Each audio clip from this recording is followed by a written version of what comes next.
Il y a beaucoup de personnes qui pensent que c'est presque norme d'être fatigué lorsqu'on cherche à perdre du poids, alors qu'en réalité, pas du tout. En réalité, ce serait même le premier symptôme qui devrait vous alerter, comme quoi vous faites pas les choses correctement ou l'alimentation que vous avez ne vous correspond pas vraiment. Si vous rentrez dans un processus de perte de poids, mais que votre fatigue, elle ne s'améliore pas, voire même elle se dégrade, que vous dormez pas mieux, c'est clair qu'il y a des choses qui montrent que ça va pas dans le bon sens. Normalement, on est censé se sentir plus léger, plus en forme, plus énergique, mieux dormir. Mais si c'est pas le cas, c'est qu'il y a bien quelque chose qui bloque. Donc il y a en général 2 choses qui peuvent bloquer, et dont la première influe sur la deuxième. Je m'explique. La première chose, c'est les carences et en particulier les carences, ce que j'appelle voilà, il y a 2 types de carences. Il y a les carences, ce que j'appelle énergétiques, c'est-à-dire en termes de calories. Ça veut dire quoi? Ça veut dire que, lorsqu'on cherche à perdre du poids, je pense que tout le monde soit est déjà passé par là, soit connaît des personnes qui sont passées par là. Enfin bref, la première chose à laquelle on pense lorsqu'on cherche à perdre du poids, ça va être de manger moins, bouger plus. Donc c'est cette approche un petit peu des calories pour perdre des poids, chose auquel je ne partage pas du tout.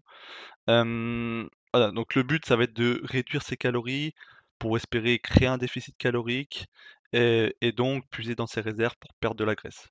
Le problème, c'est que bien souvent, ce genre d'approche, ça peut fonctionner dans un premier temps et d'autant plus si c'est la première fois, ça peut fonctionner dans un premier temps. Mais on va dire à moyen long terme, ce genre d'approche, hem, ça fonctionne pas. Tout simplement parce que on a une notion de métabolisme de base. Imaginons qu'on brûle 2000 kilocalories par jour et qu'on crée un déficit de 1800-1700 kilocalories. Donc dans un premier temps, effectivement, vous avez déstocké ce petit écart de calories, ce petit déficit via vos réserves, mais votre corps, en fait, c'est une machine à survivre. Donc, à partir d'un moment donné, votre corps va s'adapter, c'est-à-dire qu'au lieu de brûler 2000 kilocalories, et ben, il va s'adapter en fonction de ce que vous lui donnez. C'est-à-dire qu'au lieu de brûler 2000 kilocalories, il va après brûler 1900, 1800, jusqu'à arriver à peu près à la hauteur de ce que vous lui donnez. Et à partir de ce moment-là, et ben, vous ne perdez plus et vous commencez à stagner. C'est pour ça que cette approche des calories n'est pas une bonne approche pour réussir à perdre du poids sur le long terme.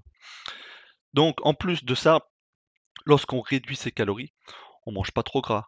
Même si on compte pas forcément, on va faire des rééquilibrages alimentaires qui font que on utilise toujours la même approche. Si on mange pas trop gras, si on réduit ses portions ou voilà, on a une grosse portion de pas trop de viande rouge, pas trop d'aliments trop gras, voilà, sachez que ça rentre tout le temps dans la même approche des calories.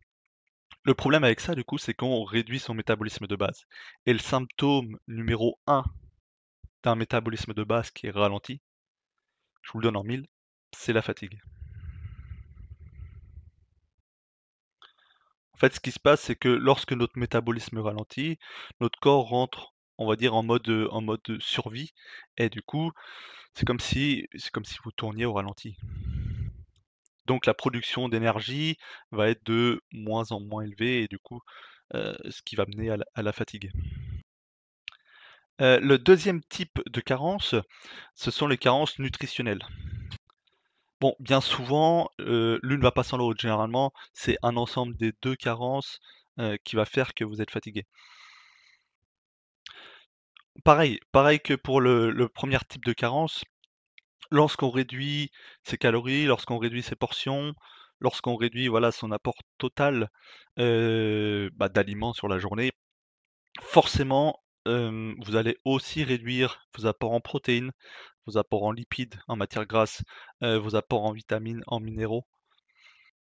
Donc même si sur la prise de sang tout est OK, même si en apparence tout va bien, il y a de fortes chances que vous soyez carencé en certaines vitamines, en certains minéraux et en fait, la production au niveau des cellules, elle se fait pas au hasard, en fait. Il y a bien quelque chose qui se passe et pour ça, vos cellules, elles ont besoin de protéines, elles ont besoin de lipides, elles ont besoin de vitamines, de minéraux, elles ont besoin de magnésium, elles ont besoin de tout un ensemble de choses et si vous réduisez les calories, si vous réduisez vos apports, forcément, forcément, vous serez carencé. Si vous êtes à moins de 2000 kilocalories, c'est sûr à 100 que vous avez des carences en certains micronutriments. Si vous êtes à 2500, c'est fort possible encore et même au-dessus, ça peut être encore des fois, voilà, faut bien choisir ses aliments pour vraiment combler tous ses besoins nutritionnels. Mais c'est sûr que, voilà, si vous êtes en dessous de 2000, c'est sûr qu'il y a des carences nutritionnelles, même si elles se voient pas à la prise de sang. Et je donne un autre exemple, par exemple, l'une des causes principales qui fait qu'on n'arrive pas à perdre de poids, c'est l'hypothyroïdie.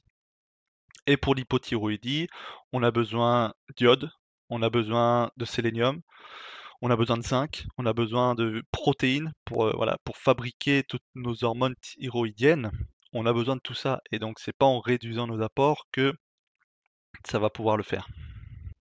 Donc pour avoir un corps qui fonctionne normalement, c'est-à-dire un corps qui vous permet d'avoir de l'énergie au quotidien, un corps qui vous permette de faire des choses, un corps qui brûle de la graisse facilement, hem, voilà, il faut manger à sa faim, hem, il faut pas réduire ses calories. Voilà, pour maintenir un métabolisme de base élevé, il faut combler tous ses besoins nutritionnels et voilà, pour réussir à perdre du poids et à maigrir, il faut surtout s'occuper des vraies causes. J'ai créé un groupe Facebook privé, avec toutes les personnes qui veulent perdre du poids, mais aussi se débarrasser de tous les symptômes qui sont liés au surpoids, tels que, bah, la fatigue chronique justement en numéro 1, que ça soit le syndrome métabolique avec l'hypertension, le diabète de type 2, le foie gras, tout ce qui touche à l'inflammation chronique, donc toutes les douleurs, fibromyalgie, arthrose et cetera. Les symptômes de la ménopause et cetera. Donc j'ai créé un groupe Facebook dédié pour ces personnes où je donne beaucoup plus d'informations, en plus de YouTube ici du coup.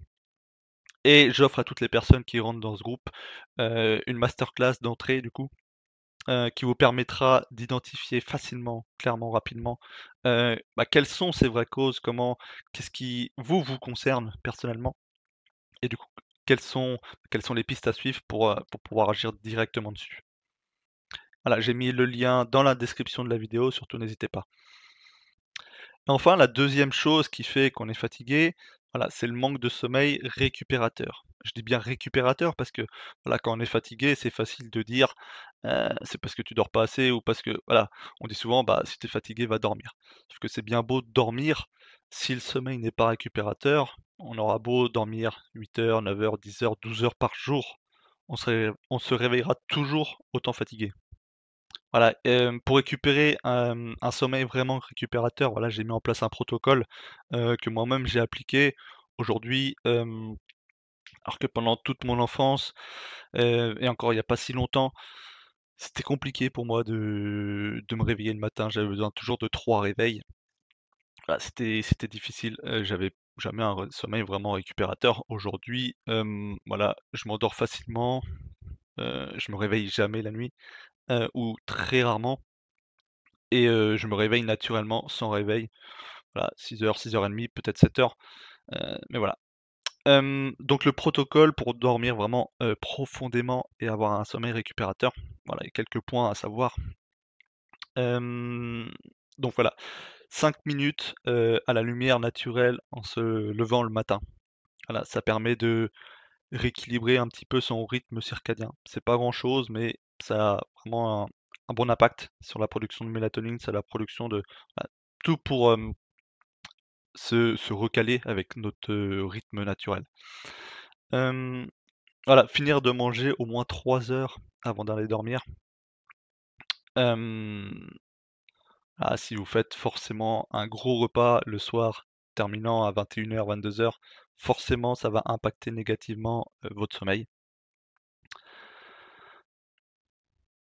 Hem, voilà, manger suffisamment de protéines, donc là ça va les protéines déjà, bah, ça va agir sur les carences nutritionnelles parce que les protéines sont les aliments qui sont les plus riches en termes de vitamines, en termes de minéraux.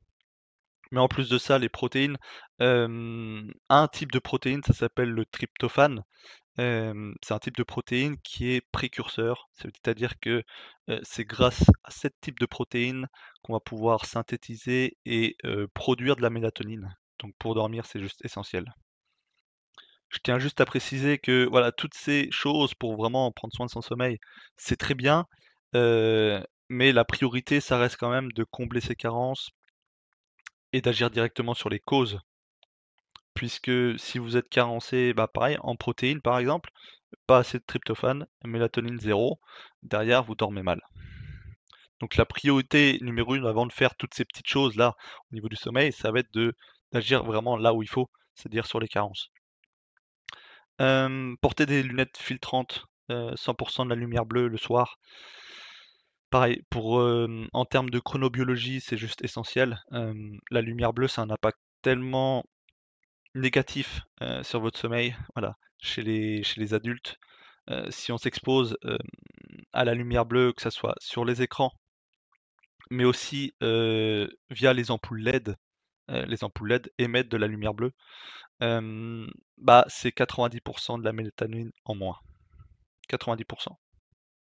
Et chez les enfants, c'est encore pire, c'est 100. Donc si ça vous intéresse, je mettrai un lien, dans la description d'une marque que moi j'ai acheté personnellement, que je sais que c'est de bonne qualité. Donc voilà.